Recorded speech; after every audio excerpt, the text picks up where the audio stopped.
책 주목, 책을 추천해드리고 읽어드리는 목사 임상훈입니다. 책 주목에서 9번째로 읽어드릴 책은 놀라운 하나님의 은혜라는 필립 얀시 목사님이 지으신 책입니다. 여러분 늘 말씀드리지만 이 유튜브를 듣는 것만으로 그치지 마시고 꼭 책을 사서 읽어보시기 바랍니다. 성경을 읽는 것도 중요하지만 그 성경을 바르게 해석하기 위해서는 좋은 책들을 많이 읽어야 합니다. 그것이 나 자신을 살리고 나의 교회와 한국교회와 한인교회를 살리는 일입니다. 놀라운 하나님의 은혜는 오직 하나님의 은혜, 솔라 그라시아라는 종교개혁가들의 구호이기도 했습니다. 그만큼 개신교의 가장 핵심적인 교리를 드러내줍니다. 이 책을 지으신 필립 얀시 목사님은 영미권의 최고의 베스트셀러 작가입니다. 복음주의를 대표하는 지성인입니다. 이 책을 통해 필립 얀시 목사님은 올해의 최고의 기독교 작가로 선정이 되었습니다. 1977년에 이 책이 저술된 이후로 1,500만 명이나 되는 수많은 사람들이 이 책을 읽었고 삶이 변화되었으며 세계 25개 국어로 번역이 되었습니다. 이 책을 추천해 주는 분들의 이야기입니다. 우리가 잘 아는 빌리 그레이엄 목사님은 복음주의권을 통틀어 필립 얀시만큼 내가 찬탄하고 인정할 만한 작가는 없다라고 말했습니다. 레리 크랩 목사님은 교회를 교회 되게라는 책을 지난번에 읽어드렸죠. 그 책의 저자는 이보다 더 중요한 책을 읽은 적이 있는지 생각해 내려 애쓰는 중이다라고 말하기도 했습니다. 그럼 이 책의 차례를 보도록 하겠습니다. 1부는 주 은혜 놀라워. 하나님을 아버지로 비유하며 하나님께서 자녀인 우리에게 베푸시는 은혜가 얼마나 놀라운지 말해줍니다. 2부 비은혜의 사슬 끊기, 그 방법으로 용서에 대해 말합니다. 3부 파문의 향기, 이 은혜가 사람들에게 잘 받아들이지 않지만 은혜만이 이 복음의 핵심이라는 내용입니다. 4부 귀머거리 세상을 위한 은혜의 꾸밈이라는 내용입니다. 결국 은혜가 인간의 본성과 세상의 법칙을 거스르지만 은혜가 우리와 교회를 구원할 것이라는 내용입니다. 그럼 책의 내용을 보도록 하겠습니다. 웬만한 일에는 세상도 교회 못지 않거나 교회보다 낫다. 집을 지어주고 가난한 자를 먹여주고 아픈 사람을 고쳐주는 일은 굳이 교인이 아니어도 할 수 있다. 그러나 세상이 못하는 일이 하나 있다. 세상은 은혜를 베풀 수 없다. 1장 은혜 없는 세상. 은혜는 기독교가 세상에 줄 수 있는 최상의 선물이요 복수보다 강하고 인종차별보다 강하고 증오보다 강한 힘을 바라는 영적 신성이다. 오랜 옛날에 지은 죄로 죄책감을 품고 사는 남자, 10년 전에 한 낙태를 마음에서 떨쳐버리지 못하는 여자, 그들이 진정 구하는 것은 은혜다. 그러나 일부 교회에서 그들이 만난 것은 수치심, 형벌에 대한 위협, 정죄 의식이다. 한마디로 은혜를 찾아 들어선 교회에서 비은혜만 경험하고 가는 것이다. 한 칼럼이다. 얼마 전 주일에 교회에서 한 꼬마가 고개를 돌려 사람들 얼굴을 하나씩 쳐다보고 웃고 있길래 유심히 바라본 적이 있다. 그냥 웃고만 있었다. 잠시 후 아이 엄마가 아이를 확 잡아채더니 다 들리는 목소리로 말했다. 그만 좀 웃어. 여긴 교회야. 그러면서 아이를 한 대 쥐어박았다. 아이유 볼에 눈물이 흐르자 차라리 그게 나아 하고 덧붙인 뒤 다시 기도하는 자세로 돌아갔다. 나는 벌컥 화가 났다. 온 세상이 울고 있으니 너도 이제부터라도 울어 하는 말로 들렸다. 나는 얼굴에 눈물 자국이 난 그 아이를 내 옆에 앉혀놓고 하나님 이야기를 들려주고 싶었다. 기뻐하시는 하나님, 웃으시는 하나님, 우리를 지으실 만큼 유머 감각이 있으신 하나님. 통념상 우리는 조문객처럼 엄숙하고 비극을 연기할 때처럼 비장하며 소중한 것을 전부 갖다 바치면 믿음이 좋은 줄 안다. 얼마나 어리석은 일인가. 이 아이가 교회에서 웃을 수 없다면 어디로 가란 말인가. 마귀는 자신의 뻐꾸기알을 신앙의 둥지에 떨어뜨려 놓은 재주가 있다. 부패한 은혜가 풍기는 악취에 비하면 지옥의 유황불 냄새는 아무것도 아니다. 목사님의 말씀은 이 비은혜가 교회를 꽉 채우고 있고 그것이 사탄이 교회 안에 낳아놓은 뻐꾸기 알이라는 겁니다. 사실 유독성 비은혜는 어느 종교에나 다 있다. 뜨거운 천막에 들어가 몸이 더 이상 열기를 견딜 수 없을 때까지 새빨갛게 달아온 돌덩이를 쌓아 올린다. 이는 모두 속죄를 위한 것이다. 코스타리카에 갔을 때 열심히 있는 신도들이 무릎에 피가 나도록 자갈길을 기어가는 것을 보았다. 인도에서는 힌두 교도들이 천연두 신과 독사 신에게 제사 드리는 것도 보았다. 풍기 단속 경찰이 곤봉을 들고 길마다 돌며 복장이 눈에 거슬리거나 차를 몰고 다니는 여자를 잡는 이슬람 국가에도 가보았다. 우리는 비은혜의 연기가 자욱한 울타리 안에 살고 있다. 은혜란 성취가 아닌 선물로서 외부로부터 오는 것이다. 그러나 치열한 경쟁과 적자 생존의 세상, 이등은 없다는 이 세상에서 은혜는 얼마나 쉽게 사라지고 있는가. 죄책감은 문제가 아니었다. 그보다 더 나를 지배한 것은 내가 가치 없는 인간이라는 느낌이었다. 내게 용서보다 더 필요한 것은 하나님은 나를 받아주시고 소유로 삼으셔서 품어주시고 인정하시며 절대 나를 버리지 않으신다는 확신이었다.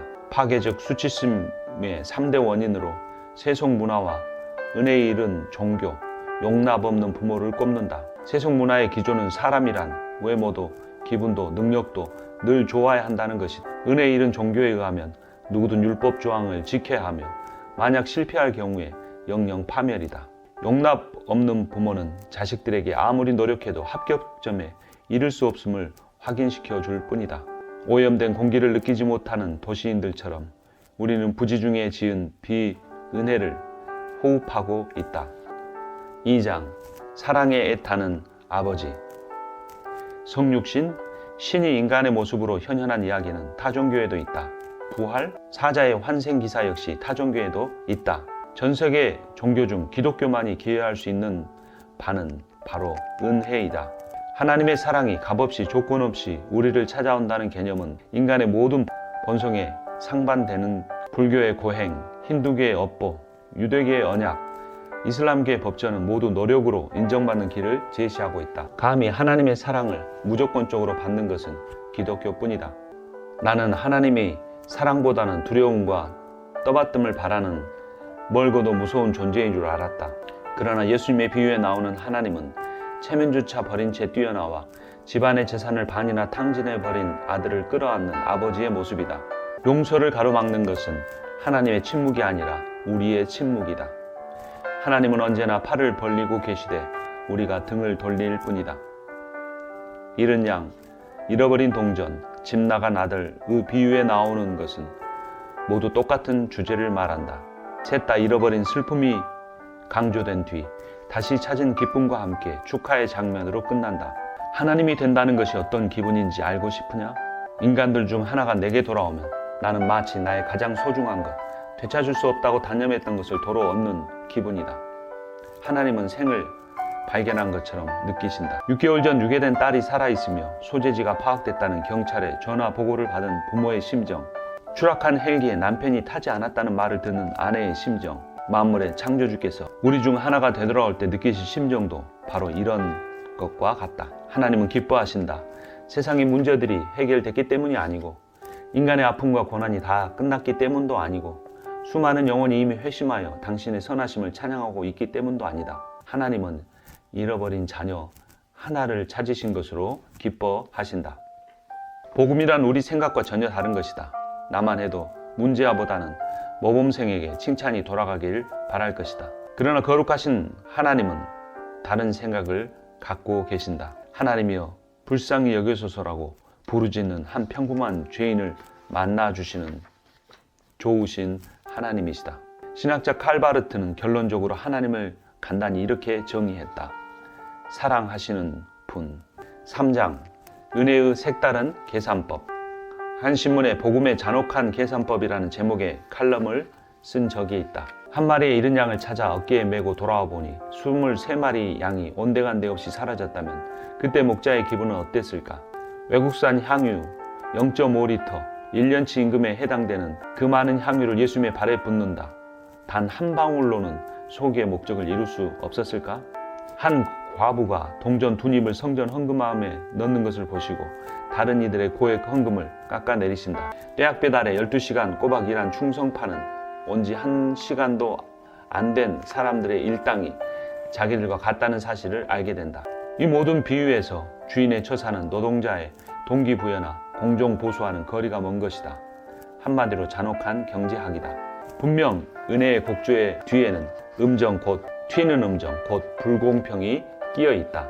하나님이 성실한 에서 대신 교활한 야곱을 택하신 까닭은 무엇인가? 모차르트형 직무 태만자인 삼손에게 초자연적 위력을 허락하신 까닭은 무엇인가?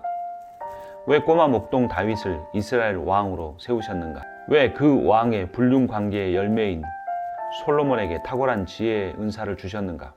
사실 구약의 이런 기사마다 은혜의 파문이 꿈틀대고 있다. 4장 끊지 못한 사슬 비본성적 행위. 가정, 국가, 기관 할 것 없이 비은혜는 상호 적대의 원인이 된다. 안타깝게도 그것이 우리 인간의 본성이다.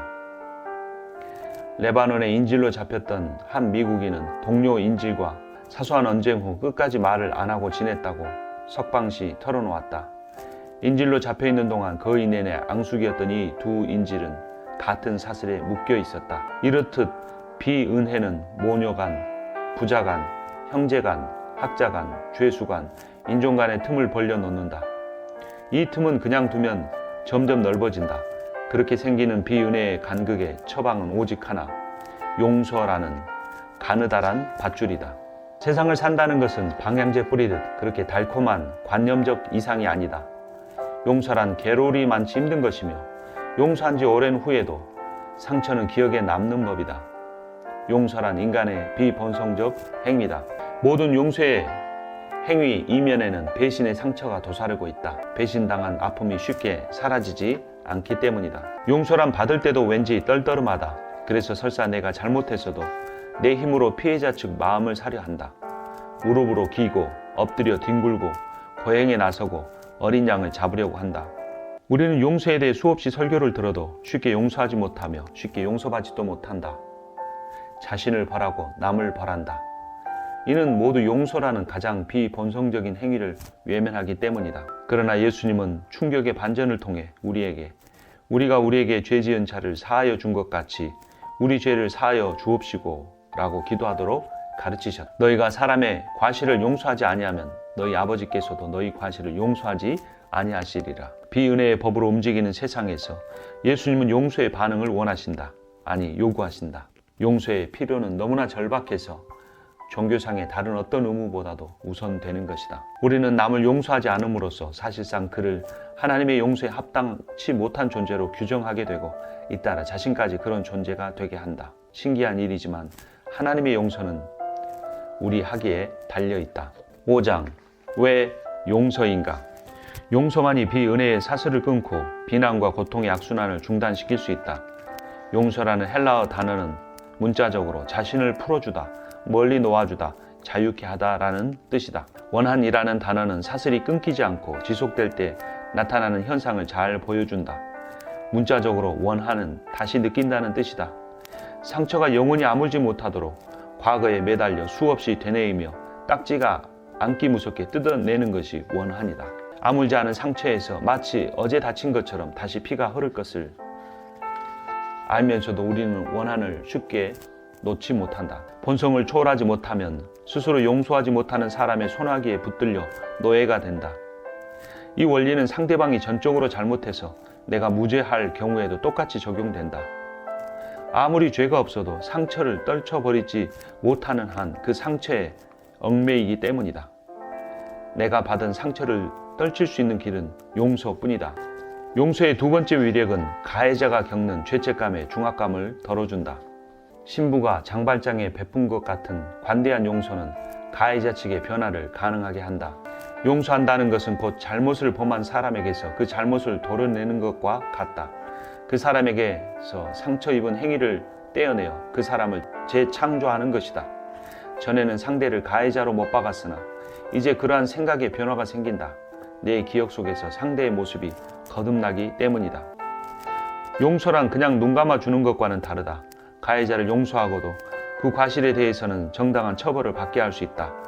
그럴지라도 용서의 경지에 이를 수만 있다면 내 안에는 물론 내게 잘못을 범한 사람 속에도 그 치유의 힘이 흘러들게 되어 있다. 용서는 비난의 악순환을 끊고 죄책감의 중압감을 덜어준다.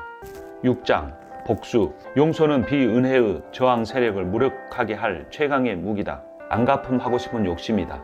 상처받은 만큼 갚아주고 싶은 불타는 욕망이다. 복수의 문제점은 원하는 바를 결코 얻을 수 없다는 데 있다. 양편은 절대로 동점을 이룰 수 없다.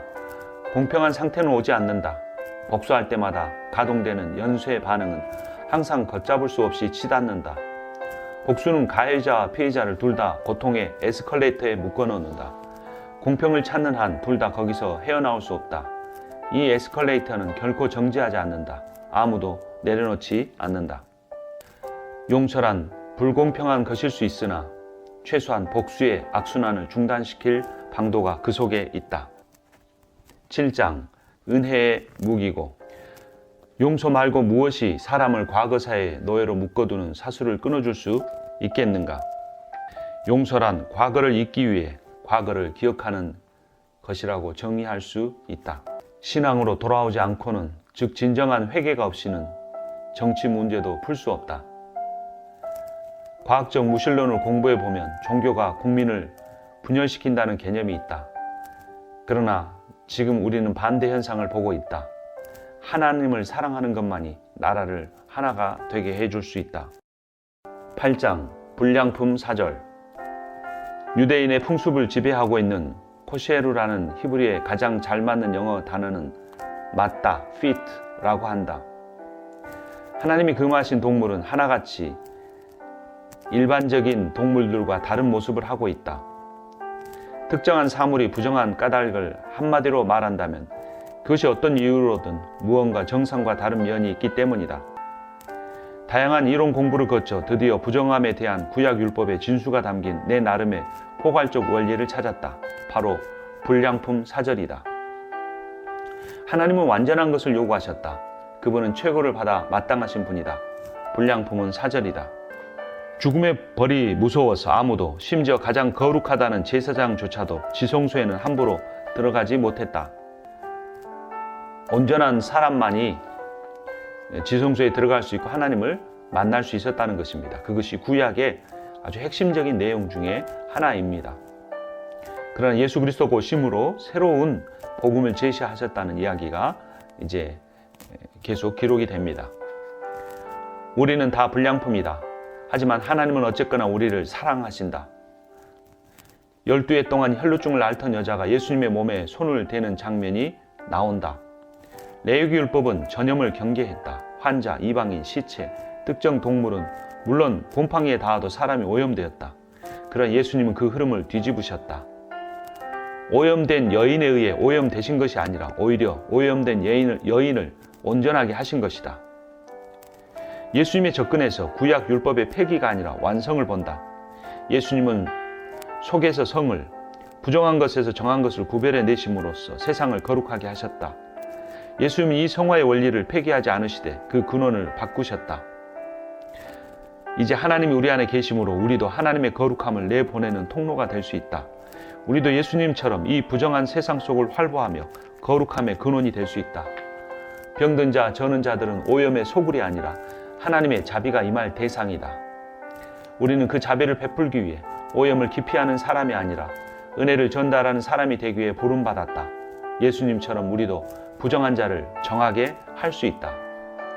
우리는 다 모두 불량품이다. 하지만 하나님은 어쨌거나 우리를 사랑하신다.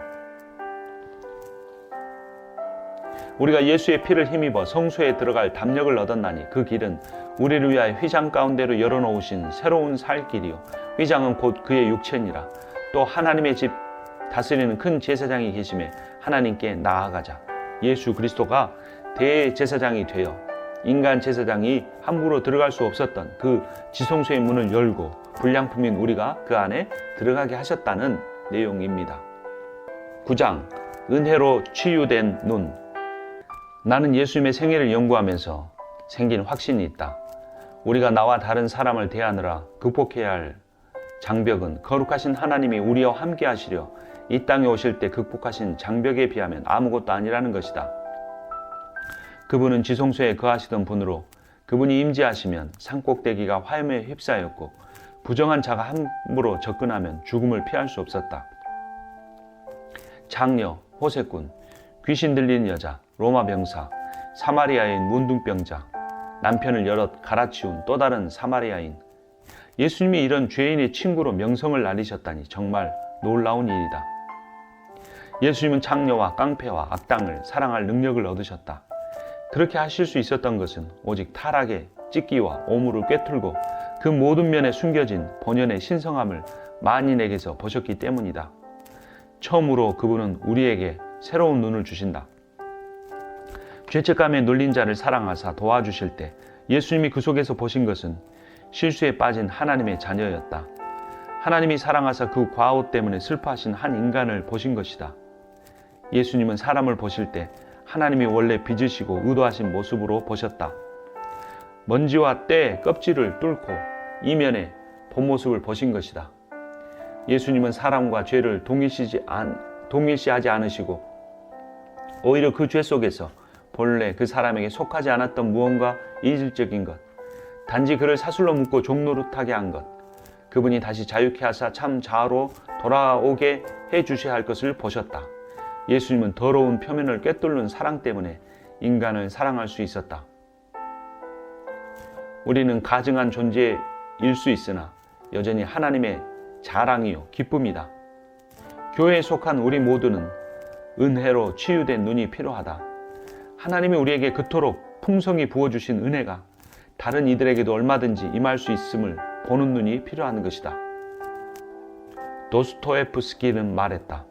한 사람을 사랑한다는 것은 그 사람을 하나님이 의도하신 모습으로 본다는 것이다.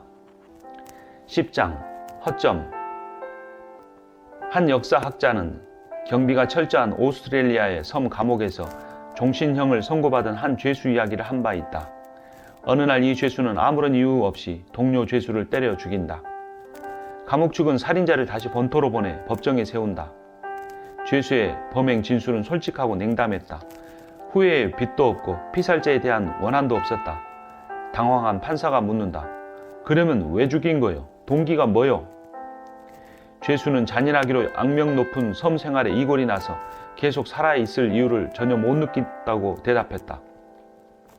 그건 다 줬어. 그래서 바다에 빠져 죽는다면 말이 되겠지. 그런데 사람을 죽여요? 왜 하필 살인이요? 죄수가 답했다. 말하자면 이렇습니다. 저는 천주교 신자입니다. 자살하면 바로 지옥행입니다. 하지만 살인하면 다시 시드니로 나와서 처형 전에 신부한테 고해할 수 있고 그러면 하나님도 저를 용서하실 것입니다. 솔직히 말해 그는 은혜의 한쪽 면만 본 셈이다. 하나님은 용서를 갈망하시는 사랑에 애타는 아버지였고 은혜는 우리를 올가면 사슬을 깨뜨릴 만큼 강하고 서로의 차이를 극복할 만큼 자유로운 힘이었다. 그러나 은혜를 그렇게 물차별적인 말로 표현하면 사람들의 마음이 불안해진다. 믿음으로만 의롭게 함을 받는다는 메시지는 분명 위험의 소지가 있고 마찬가지로 은혜로만 구원을 얻는다는 메시지도 그렇다. 구원의 교리를 제대로 전하는 데는 이런 위험 요소가 따른다. 히틀러의 죄를 용서할 수 있는가? 유다의 죄를 용서해야 하는가? 은혜는 한계도 없다는 말인가? 필립 안시 목사님이 이런 질문을 하신 뒤에 가서 이런 답변을 하십니다. 은혜에는 손잡이가 하나 있다. 나는 이제 그것에 대해 말해야 한다. 루이스가 말했다. 아우구스티누스는 하나님은 손이 비어있는 자에게 주신다라고 말한 바 있다. 손에 짐을 가득 든 사람은 선물을 받을 수 없다. 다시 말해 은혜란 반드시 받아야 하는 것이다.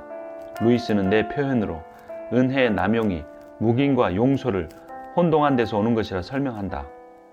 악을 묵인하는 것은 그냥 무시한 채 악을 선보듯 하는 것이다.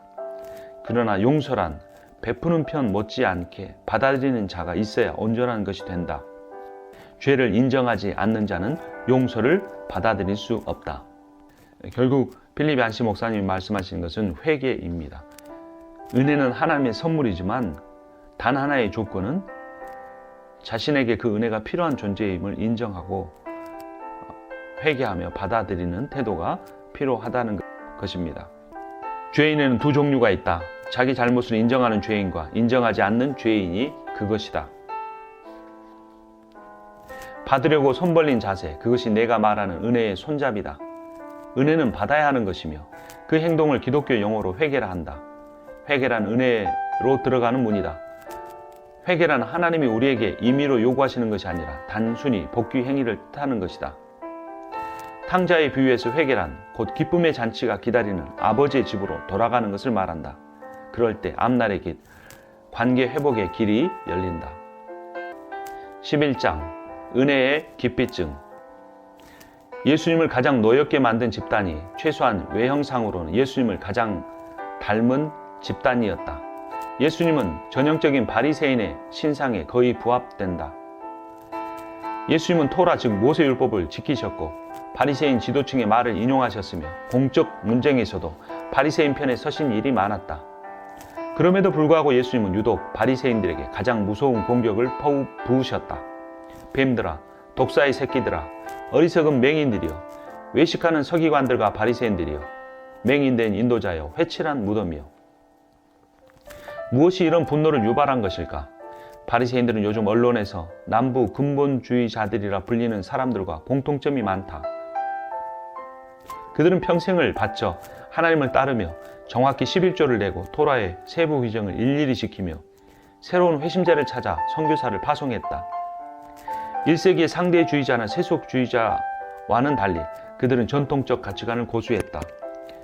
바리새인들은 성적인 죄나 폭력 범죄에 연루되는 일이 거의 없는 모범적인 시민이었다. 예수님이 이런 바리새인들을 그렇게 맹렬히 비난하셨다는 것은 그분이 독소와도 같은 율법주의의 위험을 또한 위협을 얼마나 심각하게 보셨는지 잘 보여준다. 예수님은 율법주의자들이 외면을 강조하는 것을 비난하셨다. 하나님에 대한 사랑의 표현이 남들의 이목을 끄는 방편으로 전락한 사례는 역사에 얼마든지 있다. 예수님 시대의 종교인들은 잠깐만 금식해도 금주려 헬쓱한 표정을 짓고 남들 다 보라고 떠벌리며 기도하며 성경 구절을 적어 몸에 달고 다녔다. 내가 어렸을 때 다닌 교회에서는 해마다 해외 선교를 위한 모금 대회가 있었다. 목사님은 강단에서 약정서의 이름과 금액을 일일이 불렀다. 존수 씨 500달러, 자 여기 보십시오. 샌더슨 씨 가족 2000달러, 할렐루야. 우리는 모두 박수를 치며 아멘으로 화답했고 샌더슨 씨 가족 얼굴에는 화색이 만연했다. 어린 나 역시 그렇게 남들 눈에 띄고 싶었다. 해외 선교 촉진을 위해서가 아니라 인정과 박수를 받고 싶어서였다. 한 번은 1센트짜리 동전이 든 커다란 가방을 앞으로 끌고 나갔다. 목사님은 순서를 중단하고 나를 칭찬하며 기도까지 해주셨는데 정말 훌륭한 사람이라도 된 기분이었다. 드디어 보상을 받은 것이다. 오늘도 그런 유혹은 여전히 존재한다. 비영리 기관에 고액을 기부했더니 수혜자 측에서 나를 기관장 클럽에 올리고 기관 소식지에도 내 이름을 굵은 글씨로 내보냈다. 특별 선정된 기부자들한테만 보내는 듯 싶은 우편물이 기관장 명의로 날아왔다. 솔직히 말해 나는 그런 달콤한 편지와 감사의 선물을 한껏 즐겼다. 마치 내가 도량 넓은 의인이라도 된 기분이었다. 바리새인들은 기존 613개 규정에 수많은 추가 조항을 달았다. 대랍비는 아내와 성관계를 갖는 횟수를 보통 노동자, 나귀머리꾼, 낙타머리꾼, 뱃사람 등 직업별로 규정했다. 당나귀를 타는 것은 안식일 규율을 어기는 것이 아니지만 속도를 내려고 회초리를 갖고 타면 동물의 짐을 지우는 죄가 된다.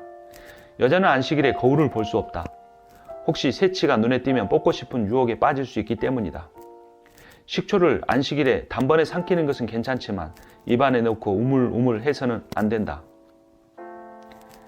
4세기경 수도사들은 빵과 소금과 물만 먹고 살았다. 성자라 불리는 시몬은 37년간 기둥 꼭대기에 살면서 엎드렸다 일어났다 동작을 매일 1244번씩이나 반복했다. 쉐이커파는 결혼과 성관계를 금했다. 위대한 부흥사 찰스 피니는 커피와 차를 멀리했다. 이스라엘 호텔에는 안식일에 층마다 정지하는 안식일 엘리베이터가 설치되어 있다. 정통 유대인들이 단추를 누르지 않아도 되도록 하기 위한 것이다. 바리새인들은 십자가 처형 날짜에도 안식일 규정에 방해되지 않게 정했다. 인류 최악의 범죄가 율법 조항의 엄격한 준수하에 행해진 것이다. 현대에도 율법주의의 신뢰는 많이 볼 수 있다. 내가 자라나던 교회에서는 여성의 치마 길이 재느라 바빠 핵전쟁, 인종차별, 세계기아 등 당면 과제를 걱정할 시간이 없었다. 청바지를 입으면 신앙을 의심했다. 그런 교회들이 흑인과 백인 분리 정책을 적극 옹호했다. 우리는 어떤 사소한 것에 매달리고 있으며 율법에 더 중요한 바 의와 인과 신의 어떤 부분을 놓치고 있는가? 하나님은 어느 쪽에다 관심을 가지실까? 코골이일까? 도심의 부패일까? 따분한 음악일까? 세계 기아일까? 예배 형식일까? 폭력 문화일까? UN 보고서에 따르면 매일 10,000명 이상이 아사하고 있지만 우리 대부분의 사람들은 그런 일에 신경을 쓰지 않는다. 그보다는 지금 막 내가 나쁜 말을 사용했다는 사실에 더 신경 쓰는 사람이 대부분이다. 율법주의자들은 자기가 하나님의 사랑을 받을 자격이 있음을 보이려다 복음의 핵심, 즉 하나님의 사랑은 자격 없는 자에게 주시는 선물이라는 사실을 놓치고 만다. 죄의 해답은 더없이 엄격한 행동 규정이 아니라 죄의 해결책을 하나님께 있다는 사실을 인정하고 그분의 은혜를 구하는 것이다. 그래 할 때 바리새인들처럼 남에게 보이기 위한 삶을 종교 생활을 하는 것이 아니라 하나님의 은혜를 누리며 참된 복음의 사랑을 표현하는 사람으로 살아갈 수 있다는 그러한 내용입니다. 12장 뒤섞인 향기. 은혜 받은 사람은 남편으로서, 아내로서, 교인으로서, 시민으로서 어떻게 살아야 할 것인가? 은혜에는 세상에서 가장 기쁜 소식이 담겨져 있다. 온 우주의 하나님이 우리를 사랑하신다는 것이다. 그런데 왜 그리스도인들은 더 많은 은혜를 드러내지 못하고 있는가? 복음주의 그리스도인이라는 이름과 종교 우파라는 명칭이 같은 뜻으로 사용되고 있는 경향에 적자는 우려감을 느낀다. 그리스도인은 타인의 삶을 통제하기 원하는 경직된 도덕주의자 이미지로 굳어져 가고 있지는 않는가?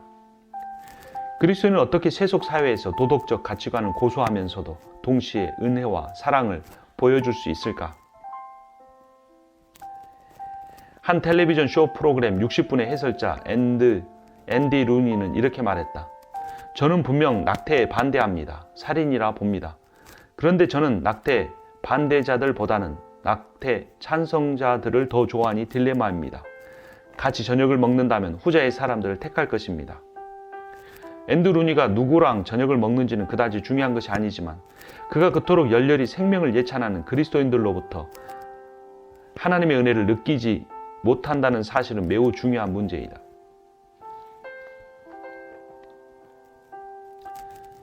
교회는 날로 더 정치성을 띄어가고 사회가 발전할수록 자비를 줄이고 도덕을 강조해야 한다는 소리가 들려온다. 동성애자를 욕하고 미혼모를 망신시키고 이민자를 핍박하고 집 없는 자를 괴롭히고 범법자를 벌하라 라고 주장한 유명한 신앙 지도자도 있다.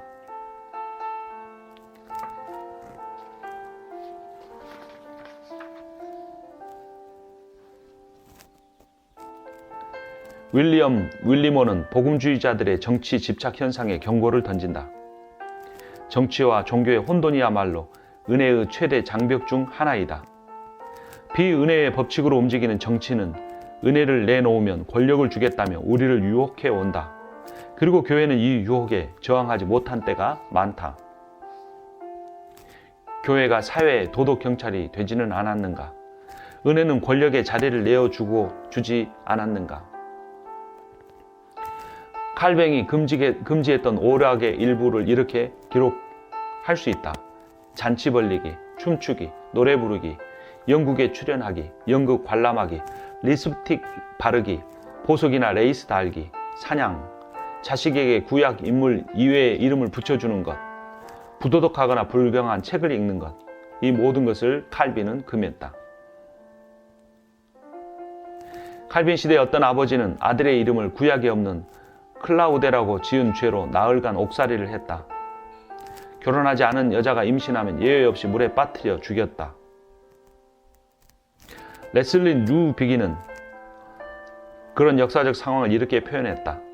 이 땅에 천국을 끌어내리려는 노력은 언제나 지옥을 끌어올리는 결과만 낳는다. 미국에도 이런 전통이 있었다. 코네티컷 법전에 이런 조항이 있다. 주일에 남편이 부인에게 혹은 부인이 남편에게 키스하면 과실을 범한 측은 법정 판결에 따라 처벌받는다. 메릴랜드를 인수한 성공회 세력은 의회에 참여하려는 주민은 천주교를 버리고 개종해야 한다는 법안을 통과시켰다. 기독교와 정부를 분리한 최초의 국가가 지구상 가장 종교적인 나라가 되었던 것이다. 사도 바울은 교인들, 개개인의 부도덕에 대해서는 할 말이 많았지만 이방 로마의 부도덕에 대해서는 특별한 언급을 하지 않았다. 현대 사회의 타락상이 우리 시대 그리스도인들의 눈에 거슬리는 것 못지않게 로마의 악습이 당시 그리스도인들의 눈에 분명 거슬렸을 텐데도 바울은 그런 악습에 대해 좀처럼 비난하지 않는다. 필립 안시 목사님이 말씀하신 것은 그리스도인이 사회 정치에 잘못된 것을 지적하면 안 된다는 의미가 아니고 지나치게 우익적으로 치우쳐서 도덕적인 내용만을 말하는 것은 하나님의 은혜의 복음을 가리는 기독교를 오해하게 만드는 일이 될 수 있다는 그러한 의미입니다. 8장 뱀 같은 지혜. 미국인들은 재해에 재빨리 대처하고 장애인의 권익을 옹호하며 고장난 차를 보면 멈춰서 도와주고 자선 사업에 수십억 달러를 내놓는다. 이런 몸에 밴 습관 모두가 기독교의 뿌리에서 자란 국민 문화를 보여준다. 물론 다른 이야기도 있다. 이 기독교 국가에서 원주민 인디언들은 거의 씨가 말랐다. 여성들에게는 기본 권리가 투표권조차도 주어지지 않은 시절이 있었다. 남부의 훌륭한 그리스도인들은 양심의 가책 없이 노예를 부렸다. 요즘 미국에서 교회와 정부를 혼동하는 사람은 거의 없다. 그 변화는 숨막힐 정도로 빨리 지난 30년 사이에 태어난 사람은 내가 말하는 기독교적 합의가 뭔지도 모를 지경이다. 충성을 맹세할 때 하나님 아래에서 under God 이라는 말이 덧붙여진 때가 불과 몇십 년 전인 1954년이다. 우리가 믿는 믿음 안에서 In God we trust 라는 문구가 국가 공식 표어가 된 때가 1956년이라니 정말 믿어지지 않는다. 그런데 그 후 대법원은 학내 기도를 금지시켰고 일부 교사들은 학생들이 종교적인 주제에 대해 장문하는 것을 막으려 했다. 영화, 텔레비전에서도 나쁘게 말할 때 외에는 그리스도인을 언급하는 일이 거의 없고 공공장소에서 종교적 상징물을 제거하라는 법정 판결은 일상사가 되었다. 종교 우익의 우파의 분노는 다분히 이런 세속적 문화의 반전이 너무 빠른 데서 오는 것이다. 로우 대 웨이드 사건, 낙태를 합법화한 대법원 최초의 판례는 자기를 포함해 많은 사람에게 그야말로 청천벽력과 같은 일이었다. 죽을 권리, 확립, 결혼 재정의, 포르노 옹호 등 보수 기독교인들을 현기증 나게 만든 법원 판결은 그 외에도 얼마든지 있다. 이렇게 하나님과 점점 멀어지는 듯한 사회에서 그리스도는 어떻게 은혜를 베풀 수 있는가? 하나님의 은혜를 베푸는 일이야말로 그리스도인의 핵심적으로 기여해야 할 부분이다. 왜냐하면 세상은 은혜를 보일 수 없기 때문이다. 그러니까 필립 안시 목사님의 말씀은 이렇게 반기독교적인 문화의 정치적인 어떤 비은혜의 모습으로 대항하기보다는 그러한 세속적 변화에도 불구하고 교회가 끝까지 은혜를 놓치지 않고 은혜의 모습으로 이 세상과 싸워야만 이길 수 있다는 겁니다. 그런데 안티 기독교는 굉장히 조직적이고 굉장히 거대한 세력입니다. 근데 그 거대한 세력이 무력과 어떤 지식과 어떤 그 법률적으로 이렇게 공격해 올 때 우리도 똑같은 방식으로 공격하게 되면 그것이 바로 이 세상의 와의 싸움에서 지는 것이 된다는 것입니다. 그것을 이렇게 표현합니다.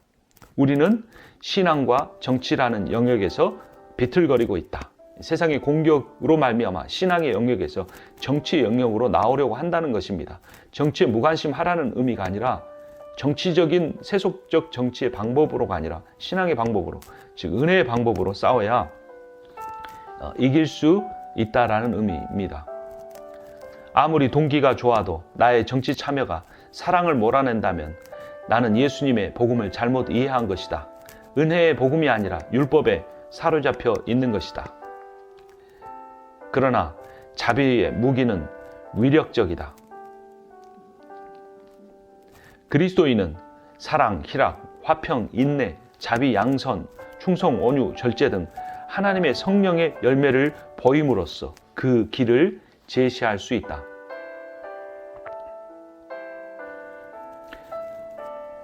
(14장) 한 점 푸르는 땅. 세인트 헬렌스 산이 분화하자 뜨거운 열기에 토양은 녹아버리고 두터운 재를 외투처럼 뒤집어 쓴 바위만 남았다. 어느 날 폐허 속 땅 한 떼기에 야생화, 양치류, 잔디 등 뿌리를 튼튼히 박고 무성하게 자란 모습이 한 공원 직원의 눈에 띄었다. 풀이 자란 땅은 고라니 모양을 하고 있었다. 고라니가 재에 묻힌 자리에 유기물이 생겼고 식물은 거기서 싹을 틔운 것이다. 그때부터 산림학자들은 죽은 야생 동물의 수를 헤아리는 보조 수단으로 풀이 무성한 곳을 찾아다녔다. 이 고라니의 죽음, 희생이 바로 그 자리에 풀이라는 새 생명이 자랐다는 것입니다. 사회가 부패하기 시작한 지 오랜 후에도 이전 생활의 흔적은 계속 모습을 드러낸다. 한 점 푸르는 땅에서 생명이 싹튼 곳, 즉 소수의 헌신된 그리스도인들이 사회 전체에 은혜를 끼쳤던 역사는 얼마든지 우리가 찾아볼 수 있다.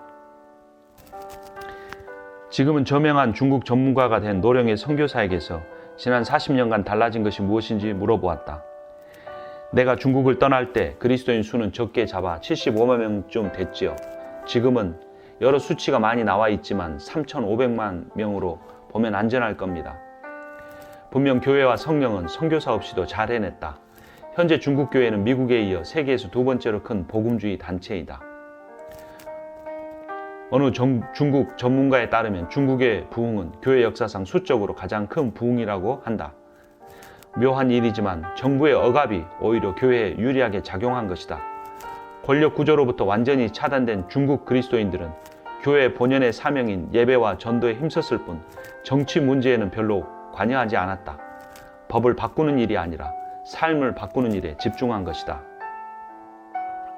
그분은 싸우지 않고 대신 적들을 위해 목숨을 내주며 그 선물이 자기 사랑의 증거라고 하셨다.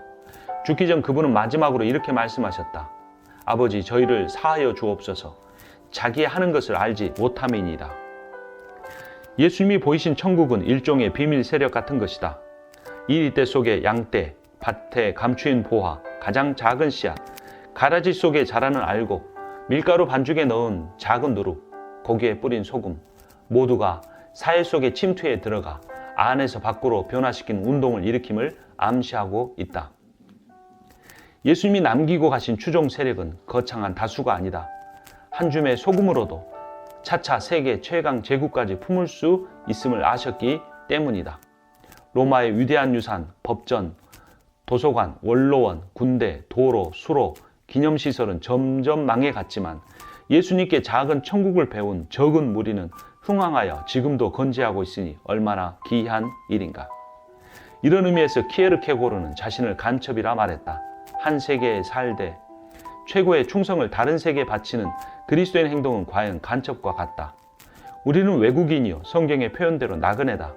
나는 전체주의 국가에 가보고서야 그 말의 의미를 새삼 깨달았다. 적대적인 세상 속의 천국 식민지, 적어도 그것이 신약 성경이 말하는 교회의 비전이다. 무디는 이렇게 말했다. 100사람 중 하나가 성경을 읽으면 나머지 99은 그리스도인을 읽는다. 그리스도인들은 분명 주변 세상보다 높은 기준의 개인 윤리를 보여야 한다. 그러나 현대 미국의 거듭난 그리스도인들의 이혼율이 27%로 불신자의 이혼율 23%보다 높다. 그 중에서도 근본주의자로 자처한 집단은 30%로 가장 높다. 사실 이혼율이 가장 높은 6개 주 중 4개 주가 소위 바이블 벨트에 있다. 현대의 그리스도인들은 독특하기는커녕 남들과 똑같거나 더 나쁜 경향을 보이고 있다. 개인 윤리 수준이 주변보다 높지 않은 한 도덕적 방부제 역할은 요원한 일이다. 그러나 설사 그리스도인의 윤리 수준이 최고에 달한다 해도 그것만으로는 복음을 충족시킬 수 없다. 바리새인들의 윤리는 흠잡을 데 없지 않았던가. 예수님은 그리스도인의 표지를 한마디로 축약하여 말씀하셨다. 너희가 서로 사랑하면 이로써 모든 사람이 너희가 내 제자인 줄 알리라. 그리스도인들이 약한 자들을 섬기는 것은 그들이 섬기를 받을 자격이 있어서가 아니라 하나님이 정반대 대우를 받아 마땅한 우리에게 그 사랑을 베푸셨기 때문이다. 그리스도는 하늘에서 내려오셨으며 제자들이 명예와 권력을 꿈꿀 때마다 가장 큰 자는 곧 섬기는 자임을 일깨워 주셨다. 권력의 사다리는 위로 가지만 은혜의 사다리는 아래로 임한다. 15장 중력과 은혜. 영혼의 모든 자연적 움직임은 물리적 중력의 법칙과 유사한 법칙에 의해 지배된다. 은혜만이 유일한 예외다. 인간은 대부분 자기 사랑이라는 중력 반경에 묶여 있어 은혜가 지나갈 통로를 막아버린다. 예수님의 용서와 은혜의 선물이 예수님의 기적보다 더 놀라운 것이다. 기적은 우주의 물리적 법칙을 뛰어넘는 것이지만 용서는 도덕적 법칙을 뛰어넘는 것이다. 은혜 충만한 그리스도인은 어떤 모습일까? 은혜 충만한 그리스도는 어떻게 세상을 볼까? 자기 개발이나 확장 따위로는 어떻게 해도 하나님을 기쁘시게 할 수 없는 죄인으로서 자신을 보기 시작할 때 곧 영적 중력의 법칙에서 벗어나는 것이다. 이웃을 대할 때에도 하나님이 사랑하시는 죄인으로 볼 때 역시 중력의 힘을 벗어나게 된다. 토마스 머튼은 하나님의 필요성을 알기 전에는 하나님을 찾을 수 없다고 했다. 강력한 신학적 배경이 자란 사람에게는 이런 인식이 쉽게 오지 않을 수 있다. 빛은 갈라진 틈으로만 새어든다. 인간의 연약함, 그것으로 하나님의 은혜가 새어든다는 의미입니다. 최상의 가면으로 외관을 깨끗이 해야 한다는 교만한 유혹은 아직도 나를 찾아온다. 그러나 은혜란 하나님이 필요함을 어린아이처럼 순전히 즐겁게 받아들이는 것이다. 즐거운 거지가 되는 것이다. 상처와 흠집은 은혜가 흘러드는 틈이다. 불완전하고 모자라고 연약하고 유익한 것이 이 땅을 사는 인간의 운명이요. 그 운명을 받아들일 때에만 우리는 중력의 힘을 벗어난 은혜를 받을 수 있다. 그래야만 하나님께 가까이 갈 수 있다. 하늘에 계신 하나님은 우리를 한 사람씩 줄에 매달아 붙들고 계신다. 우리가 죄를 지으면 그 줄이 끊어진다. 그러면 하나님은 그 끊어진 줄의 매듭을 다시 지어 다시 묶으신다. 그 죄가 끊기면 끊길수록 자연히 우리는 하나님과 더 가까워지게 된다. 우리는 죄를 지어 계속 줄을 끊지만 그럴 때마다 하나님은 다시 묶어 우리를 더 가까이 끌어당기신다. 나 자신을 보는 시각이 바뀔 때 교회가 달라 보이기 시작한다. 교회를 은혜의 굶주린 이들의 모습으로 보라. 신기하게도 은혜의 렌즈는 교회 바깥 사람들도 같은 관점으로 보게 한다. 나 자신이나 교회 안의 사람들처럼 그들 역시 하나님이 사랑하시는 죄인이다. 말하기가 부끄럽지만 세상에 필요한 것은 기독교의 사랑이라고 버트런드 러셀은 말했다. 세속적 인본주의 소설가 마가니타 라스카는 죽기 얼마 전 텔레비전 인터뷰에서 이렇게 말했다. 그리스도인들한테 제일 부러운 것은 용서입니다. 날 용서해 줄 사람이 없습니다. 기독교에는 죄는 미워하되 죄인은 사랑하라는 원리가 있다. 말처럼 쉽지 않은 일이다. 그리스도인들이 예수님의 훌륭한 본을 따라 이것만 다시 실천하면 하나님의 은혜의 통로라는 소명을 성취하는 데 성큼 다가갈 것이다. 죄를 미워하는 것과 죄인을 미워하는 것을 구분하는 것은 쉽지 않은 일이다. 어떻게 사람은 미워하지 않으면서 그 사람이 한 일만 미워할 수 있다는 말인가? 그는 이렇게 말한다. C.S. 루이스의 말입니다. 그러나 내가 평생 그렇게 해온 대상이 한 사람이 있음을 오랜 후에야 알았다. 바로 나였다.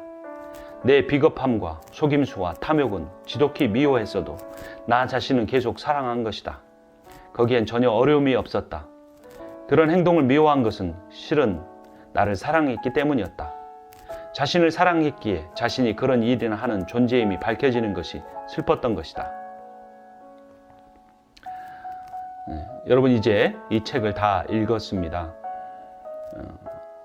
우리가 우리 자신의 죄는 미워하지만 우리 자신을 사랑할 수 있는 것은 하나님께서 우리에 대해서 그렇게 하시기 때문입니다. 하나님의 무조건적 용서와 은혜를 체험한 우리도 우리 주변의 사람들, 특별히 가장 나와 가까운 배우자나 자녀, 친구들에게 이렇게 할 수 있습니다. 그들이 우리에게 한 잘못은 있지만 그들의 죄는 미워하지만 그들의 영혼을 사랑할 수 있습니다. 하나님께서 그렇게 하셨기 때문입니다. 하나님의 놀라운 은혜, 이 책을 함께 읽고 들으신 여러분 모두를 주님은 사랑하십니다. 아무런 조건도 이유도 없이 사랑하십니다. 그분이 태초에 여러분들을 그렇게 보배롭고 존귀한 존재로 지으셨기 때문입니다. 그 은혜는 예수 그리스도를 통해 다시 회복되었습니다. 이 은혜의 힘은 너무나 강력하여 세상의 죄와 사망의 권세도 이기지 못합니다. 이 은혜에 붙잡혀 살아가시고 그 은혜를 누리며 자신을 사랑하십시오. 그 사랑으로 이웃을 사랑하십시오. 책 주목이었습니다.